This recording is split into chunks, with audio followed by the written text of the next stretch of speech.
Hey, this is Chris. How you doing? You know, I start these videos and I end up rambling on and on forever and ever, so I'm going to stop. I had to fix the wheel bearing on my Camry as the front driver's side wheel bearing. I had two choices. I could buy a wheel bearing. I could take the hub and spindle assembly off the car.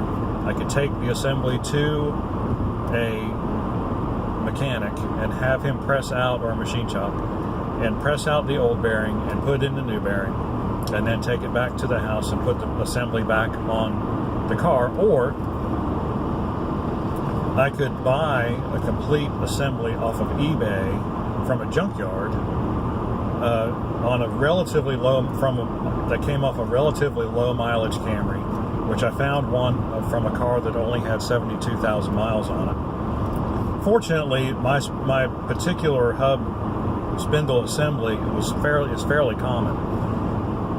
And it was used on a lot of different Camrys, which really surprised me. Up until like a couple years ago, even from 02 to 2014, 2015. It's amazing. Of course, Toyota knows how to engineer their stuff. Be that as it may, I decided that it would be faster for me to just get an assembly, have it on hand, take the old one off, put the new one on, bada boom, bada bing, all done, right? Well, the best laid plans don't always work out, because what happened was, when I was taking the assembly off, I did not notice that the spindle nut that goes on, well, I call it it's not a spindle nut, it's the nut that goes on the end of the CV joint, that actually holds the hub onto the CV joint. And, it's got the splines on it, and it's got about 2 inches of thread. I did not notice that the very end of that threaded area had been buggered up, probably by somebody not being careful when they changed the tire. Could have been me. I don't change tires on my own car very often, though. It was probably somebody, at one of the places where I get tires. And I'm not mad about it. I mean, stuff happens.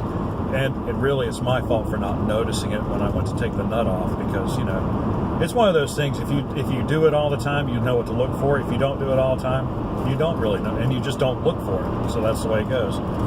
And so the nut came off, but the threads were so badly damaged on the nut and on that spindle, I'll just call it a spindle, just for the sake of calling it something, that there was no way to get that nut back on there and get it threaded. There was just no way. So I had to buy a CV axle for the driver's side. I'm glad it was the driver's side, not the passenger side. I looked at videos for both. The driver's side is so much easier. So I go to the Advanced Auto website, because that's where I usually go first, because I needed it right away. If I'd had a few days, I would have ordered it from off of eBay somewhere, but I did not have a few days. I needed to get my car back in service. And so I looked on their website, and they said they had two of them. Well, two different kinds of them. They had like the regular duty, and then they had the super premium gold version or whatever. So I thought, okay, fine. I'll just get up in the morning. I'll be down there at 7:30. I'll get that popped in there, and then put everything back together. Everything would be good. Well, I go down there, and they don't have any in stock, which really irritates me, because if you're going to have a website, how about taking a stab at making it accurate? Because they didn't have either of the two kinds that they said they had. So they were kind of far off in their count from my estimation. Because, I'm looking at the website, it's like 7:30, 8 o'clock at night, and I'm going down there at 7:30 in the morning. They didn't have it. So that irritated me. They said they could have it by 1:30. Like, 1:30? I do not want to wait till 1. So I went to Advance. They did not have one either, but they said they could have it by 11. So I said, okay. So I went and did some other things at home. Called them at 11. Said, is the part in? Oh, no, we had some kind of problem this morning with the computer system was down, blah, blah, blah. It's like, nobody knows how to just do things right anymore, But the guy said he was sending one of his employees down to the Durham warehouse or whatever, or the main store, and he was going to pick him up and call him. He called me when she got back with the part. So 12:30, I get the call.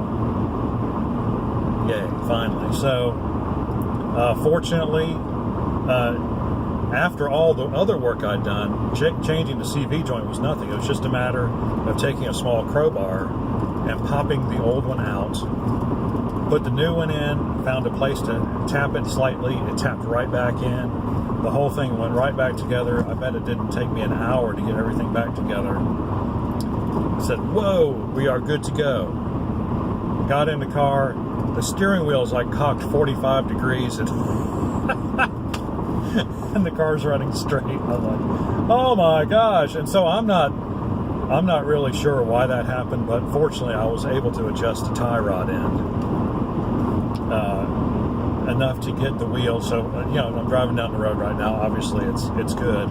I don't know if the toe in or toe out is accurate, but I tell you what, I had noticed before I replaced the wheel bearing that the car, you know how they groove the roads? Well, it's called abrading. They'll go down the highway and they'll abrade the surface off to make it, it makes the concrete kind of a rough concrete highway nice and smooth. But it does leave little tiny grooves in the road, and I noticed that my front tires were kind of grabbing one way or another as I was going down the road, and I could still feel it just a tad, but it's so much better. So I'm thinking just by sheer luck, I got the toe in about right. I'm going to keep an eye on the tread. I'm not going to take this and get it aligned, because I'm not spending $50 for somebody to tell me the toe in or the toe out's a little bit off, or to tell me that something's worn out and they got to replace a bunch of stuff, because I know it's okay, because I just had the whole driver's side apart and everything was tight, so there's no reason to think the other side's not okay too. So anyway, got that. It took me about an hour to figure out how to do that. Well, it took me 45 minutes, and then of course it took me another half hour to put all the tools away. It's like yeah, I had tools everywhere, all over the driveway. So put all that stuff away, and so everything's fixed. It kind of took me back a little ways. It's been a long time since I've really had to do work on one of my cars. I mean, the last thing I did was I replaced the front strut assemblies on the green Camry, but that's been like 2 or 3 years ago now. I mean, they're just so darn dependable. You really cannot count on them to help you keep up your mechanic skills. You just can't. You just forget everything. And for the most part, they're fairly easy to work on. They're not bad, as long as you got the right tools. And of course, that's another whole issue. But anyway, back on the road, running good. I was kind of wondering if my gas mileage would improve since that bearing is now freely turning. Oh yeah, by the way, I did confirm it was the bearing, because when I took the assembly off, I turned it. It was still turning okay, but I could feel it was rough. It offered a little bit of resistance. I'm really surprised the car didn't pull with that resistance, but it did not pull at all, and so I don't know. They just make them tough, and bearings take a long time to fail usually, so you get plenty of warning. So if you hear a rumbling or a humming sound coming from somewhere, you make sure it's not your tires, and it's probably the bearing, because there's nothing else that's really going to hum like that.